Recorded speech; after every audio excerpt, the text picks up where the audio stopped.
Welcome to a review for ECON 333. Today we are going to go over chapters 1 and 2. Just want to make a quick disclaimer. When I first got into the class, I was like, oh gosh, I'm a little intimidated because I don't know the most about oil or energy or LNG. I more took the class for my love of economics. So my two quick disclaimers are, one, don't be intimidated like me. There are tons of economic concepts that relate to oil, and so you'll kind of like just work your way through it and learn about it, and it's super fascinating stuff. And then the second disclaimer is I'll do my best when it comes to like the terms and the vocabulary surrounding energy, but at the heart of it, like, I'm a business major, not doing the LNG certificate, so if you have any tips or need to look stuff up when it comes to actual like oil terms, you might need to do that. I'll mostly be going through the economic concepts. So yeah, let's get into it. If you remember from micro and macro, the main point of economics is to provide for unlimited wants with scarce resources. And so this is applicable for every field, including energy. And that's kind of what the heart of this course is. How do we make the most of scarce resources, economic efficiency, when it comes to something that is pretty high in demand? How do we balance efficiency, which is maximizing total benefits, and equity, which is fair distribution of those benefits? How are we going to do it? Well, let's learn some things. Let's jump into it. So the first concept we learned about is the difference between private efficiency and social efficiency. And so efficiency, like we just said, is maximizing total benefits. And so when we do this, there are two different, facets to this. In private efficiency, this involves market participants only, so it's trade just between two parties. And then social efficiency is trade between two parties, but it includes like externalities and third parties affected. How does this relate to energy and the environment? Well, when we're talking about energy and oil, there can be negative and positive externalities. And so an example of a positive externality would be if there is a refinery or a place where oil's made that is set up, then that, even though the transaction is between like the people producing it and the customers, it's going to create positive externalities, maybe more jobs, but it's also going to create negative externalities, more air pollution. So social efficiency would account for that. Next, we're going to talk about the concept of equity, which is what we're trying to balance against efficiency. Equity is fair distribution of the benefits. So there's a concept that markets will distribute income fairly, but that's not always the case. Oftentimes, when we're talking about markets and distribution of those benefits, it can oftentimes hit poor people harder. And so some examples of this is gas taxes hitting poor people harder, impoverished areas experience higher levels of pollution, or production in one location results in pollution in another. Like, you have something produced and then all the garbage, all the waste is dumped in a poor neighborhood. And so how are we going to fairly distribute benefits to everyone while also maximizing benefits? It's actually really hard, and being an economist seems challenging, but also like so difficult because you're always trying to find like that middle, like the perfect balance for everything. So I don't envy their jobs, but it does seem fun to like experience a day in the life. The next concept we're going to learn about is social welfare. So this is a broad measure that encompasses social efficiency and equity. So As we were just talking about, social welfare tries to find the balance and trade-offs between equity, which is fairness, and efficiency, maximizing resources. And sometimes they actually work together naturally. So there's an idea, the invisible hand, is that individuals seeking their own self-interest will end up achieving society's best interest. And so I remember last semester in my business ethics class, we learned about something like this. We read The Virtue of Selfishness by Rand, and it was super fascinating. I really wrestled with that book because it was saying like doing what's selfish for you is actually best for others. And so this is kind of along the same lines of this. Basically, this is saying that if you seek your own self-interest, it will end up achieving the best result for society. Although there are like a couple prerequisites. You need economic stability, no externalities or interference, competition, information, absence of public goods, which creates demand. So it's really hard to get all 6-ish of those things and to have people's self-interest also lining up with society's best interest. But with these things, you could get close to perfect competition where price equals marginal cost, and marginal cost is what it takes to produce one more unit. So to recap, economics economists aim to use limited resources efficiently while balancing fairness, addressing externalities, and creating conditions for markets to benefit both individuals and society. So, what do we do when there's conflicting interests? Maybe one party is concerned about profits more than others, or one focuses on equity more than others. Well, sometimes interference is needed. And so there are mainly 2 ways where I guess the natural flow of things can be altered through government and markets. So government interference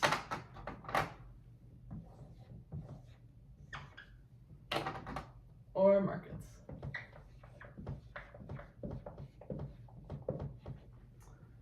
What can the government do? The government can prescribe standards and make policies, and so this is called command and control changes.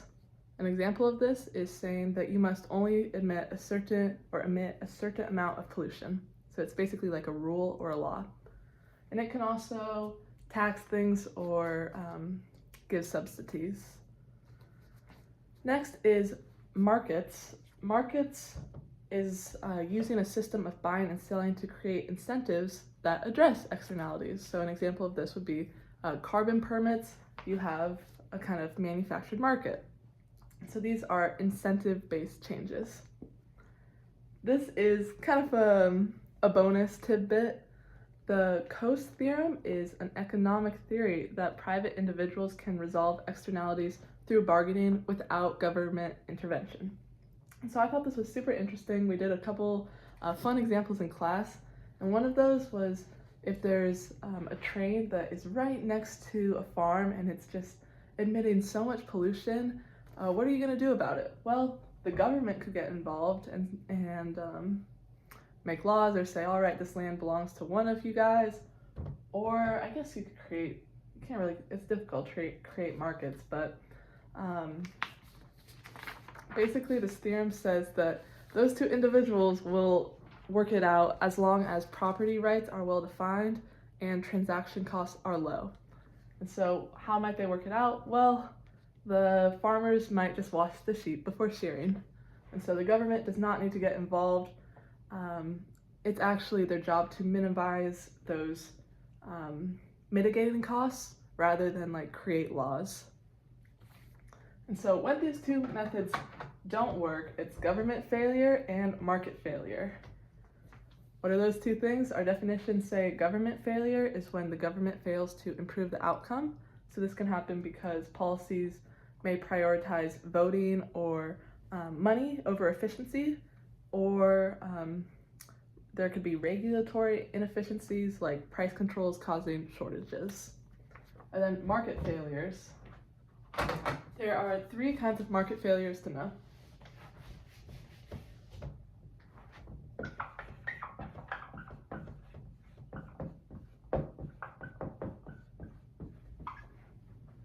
first is a monopoly.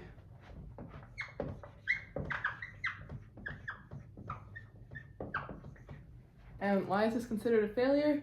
It's because it restricts competition, leading to higher prices, reduced output, and inefficiency. So unlike perfect competition where price equals marginal cost, monopolies set prices above the marginal cost to maximize profit because they can do it. They're the only ones selling the product. So an example of this is OPEC controlling oil prices and supply. Our next kind of market failure is externalities. This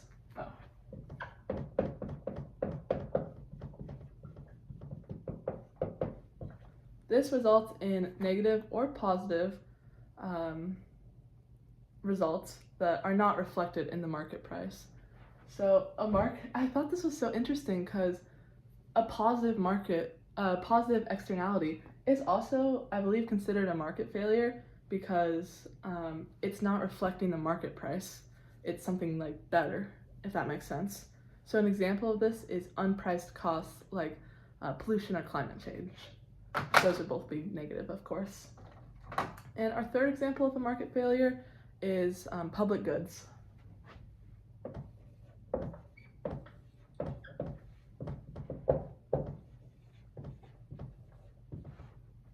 And so public goods are a market failure because it's difficult to charge users directly, and it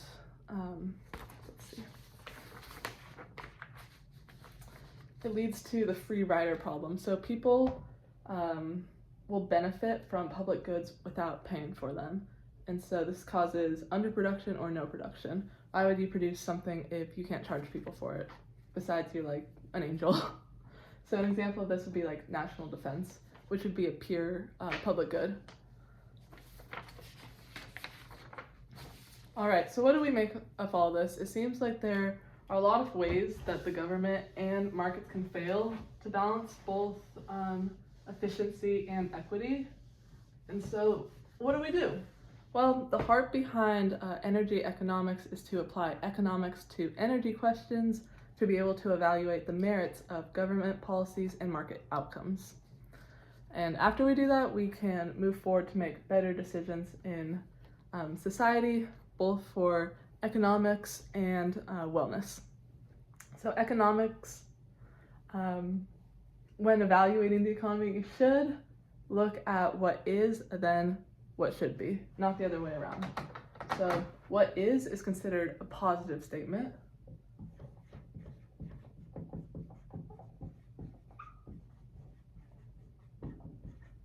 And what should be is considered a normative statement.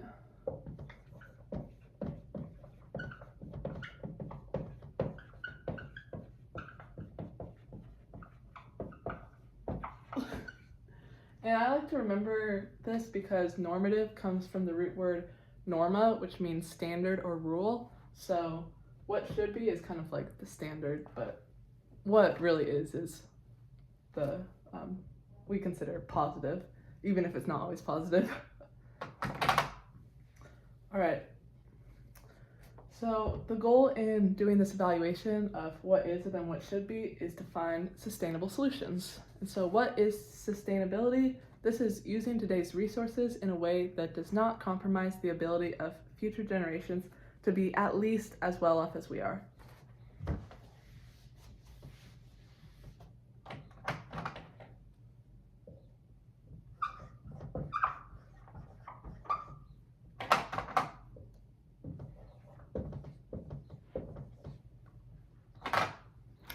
There are two kinds of sustainability we're learning about. There's strong sustainability and weak sustainability. So strong sustainability is leaving specific resources for the next generation, whereas weak sustainability is leaving future generations the same capacity as we have. What does this actually mean?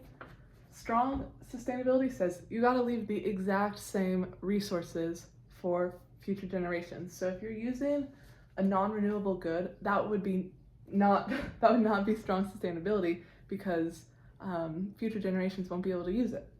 Whereas weak sustainability, you are going to leave future generations with the same capacity, even though the resources may not be the same.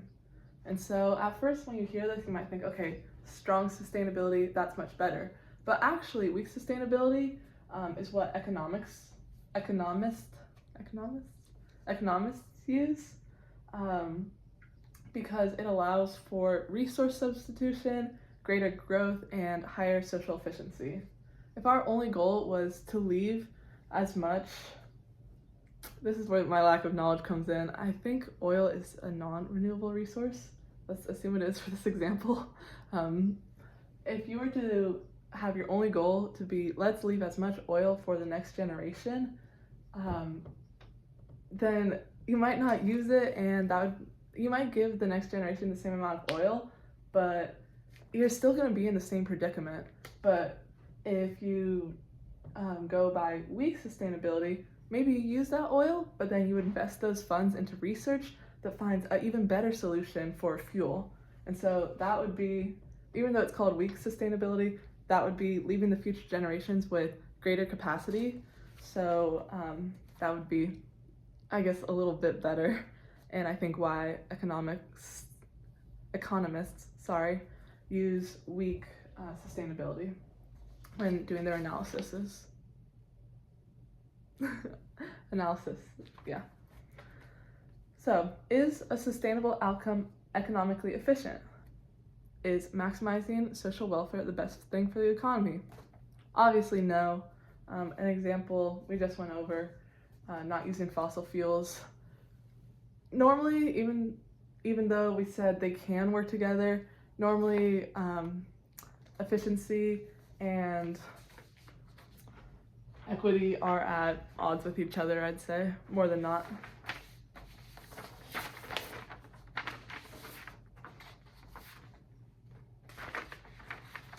All right, we only have one more concept. It is about other kinds of goods. So we've been talking a lot about private goods, meaning goods like fossil fuels, which are rival and excludable. So rival being one person's use reduces its ability for others to use it. So an example of that would be eating an apple, and excludable being that people can be prevented from using it without paying. So if you don't pay for oil, no one's gonna come and fill up your car. So let's learn about 3 other kinds of goods. First of all, we have club goods.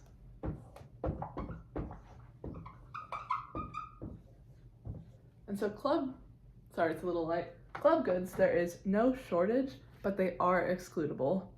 So this means non-rival and excludable. An example of this would be cable, toll roads, and Wi-Fi. There's no shortage of Wi-Fi, no shortage of toll roads, but if you don't pay for it, you're not gonna get it. Those are club goods. Kind of like, I don't know if this is where the word comes from, but like, if you think about a club, those things are like pretty big, so there's not really like a maximum capacity of people that can go in. I mean, in theory there are, but like they pack those places, but it is excludable if you don't pay, or like you don't have your ID, or you're not, you know, you have your bouncer, you have to show your ID, so they can exclude you from coming in. I would guess that's where this comes from, but I'm not sure. Next is common goods.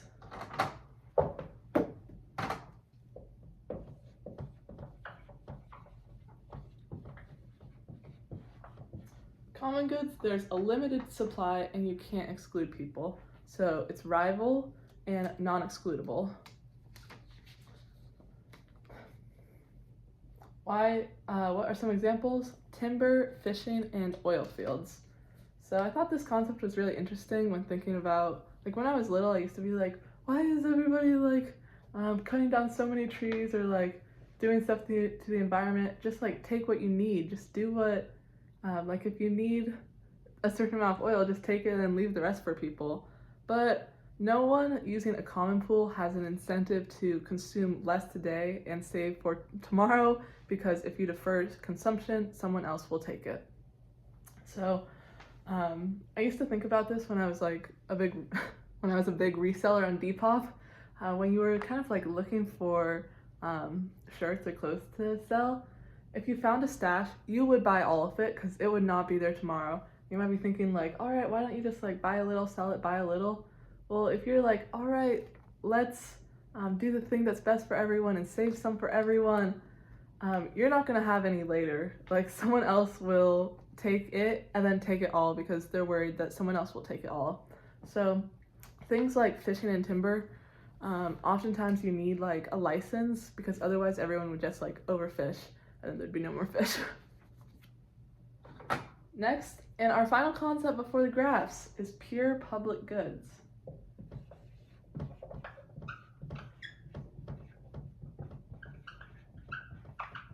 And so in pure public goods, there is no shortage and you can't exclude anyone. And so that means it's non-rival and non-excludable. Some examples of this are the military, public schools, sidewalks, and this, as we talked about, creates the problem of free riders and often underproduction. If you can't charge anyone for it and like you can't exclude anyone and there's no shortage, it's difficult to have motivation to produce a public good. But I'm grateful that our country has defense, and I think I'm just happy to live here. All right, now it's graph time.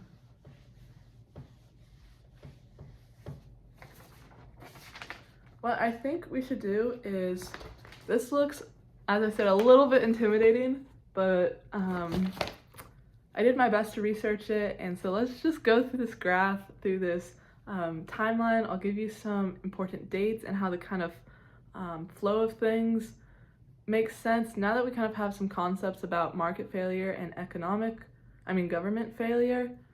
Some of these high points and then low points will make a little more sense. This is going to be a challenge. Let's get into it. Here we go. So in this graph, on our x-axis, we have years.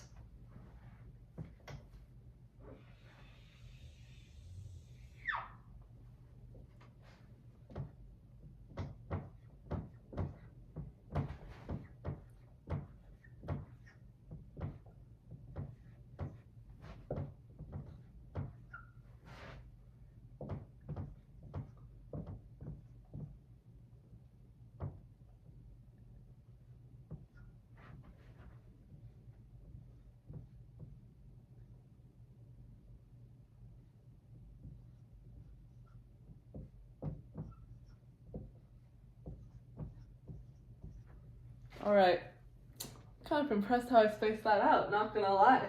All right, and on our y-axis, we have real 2010 dollars, and this will be price per barrel, which is 42 gallons. So right now we're looking at costs of crude oil.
All right, let's get into it. I think I'll do this line in, let's do this nice bright blue. And so we are going to start in 1970.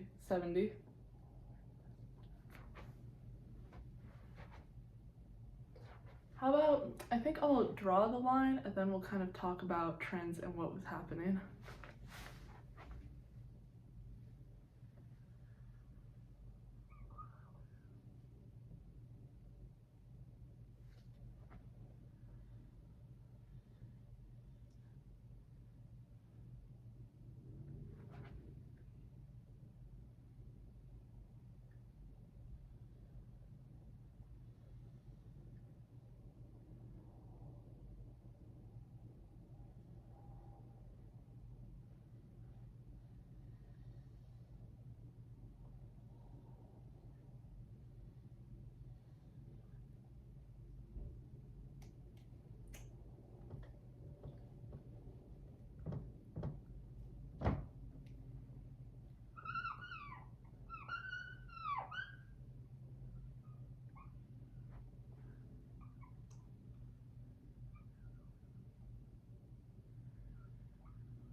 All right, so what was happening here? Let's use this purple. So in 1970, we have this very low flat line. This is the US spare capacity is exhausted.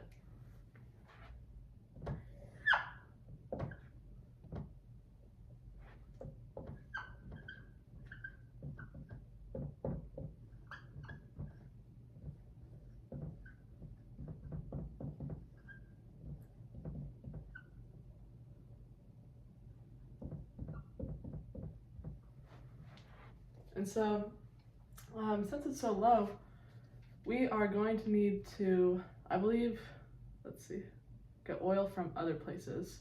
And so, right here, this little tiny peak, you have the Arab oil embargo. And so the word embargo comes from the word bar, which means like you can't do something. And so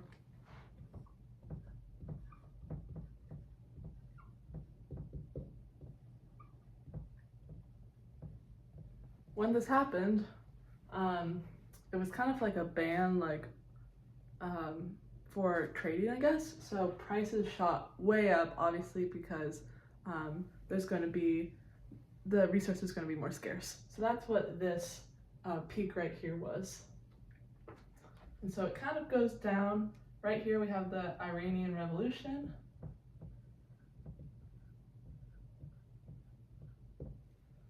And it starts to go way up in the Iran-Iraq war. You can kind of note that basically anytime there's a war, oil prices are probably going to go up. So we have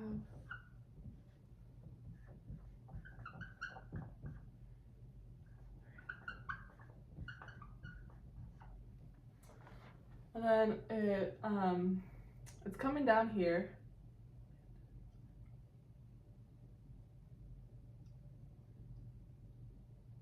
This is when war is stabilizing, and then we also down on this, when it comes down here, this is new technology introduced, so we have reduced energy. So let's come here.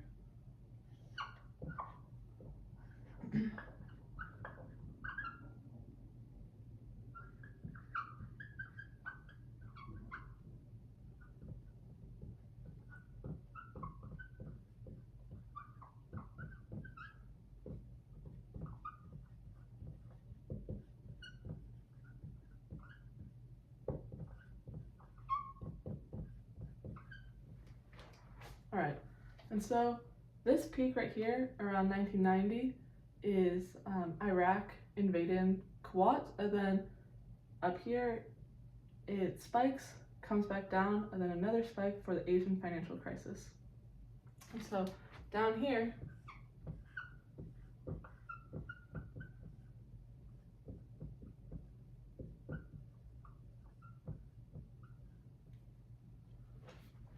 all right, we have OPEC cutting targets, and then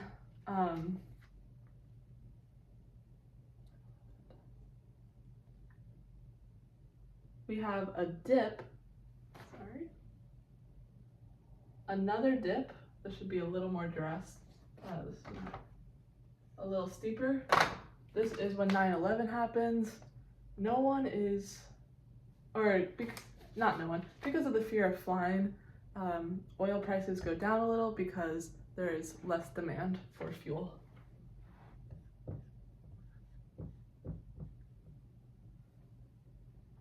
This up here is 2008.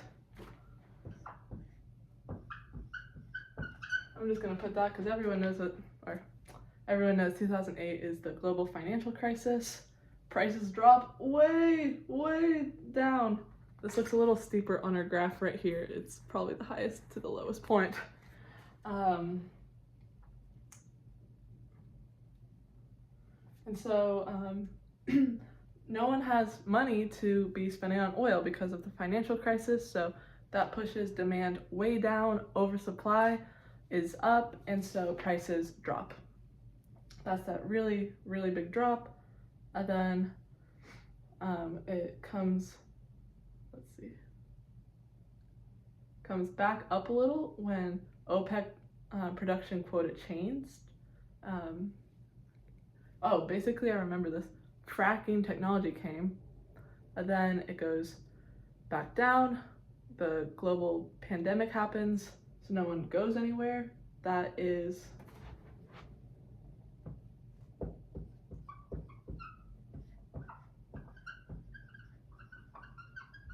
what's happening here. And then it goes back up. If you are from a bigger city state, I personally am from California, and prices after the pandemic are going insane. It's like $6 a gallon because now people are actually going places, and I think we're dealing with a lot of inflation right now.